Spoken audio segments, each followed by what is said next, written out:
স্ত্রীর মৃত্যুর 10 মাস পর স্বামীর বিরুদ্ধে হত্যার মামলা করল মৃতা স্ত্রী পরিবারের সদস্যরা।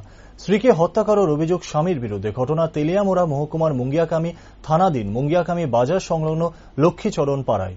জানা গেছে, লক্ষ্মীচরণ পাড়ার বসবাসকারী বিশ্বজিৎ দেববর্মার সাথে বিয়ে হয় বিদ্যাপতি দেববর্মার।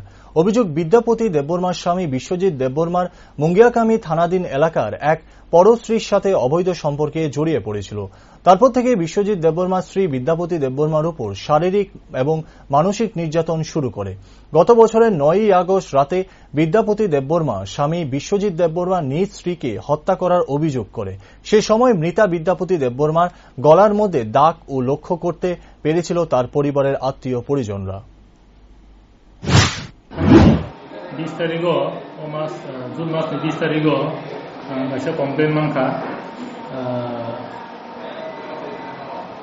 श्रीमती पद्मावती देबबर्मा पारा हांगांगाय लक्ष्मीचरण पारा नर्थ महानिपुर बकासे कमप्लेन खायका एसपी वाइनि थानि आ कमप्लेन आमरो सफायका आं थानाव गतना हांगा कायसां बिहाय थांनाय 2022 नि अगस्तनि 10 तारिखो जे कमप्लेन खायनि बिनि बाहानाजों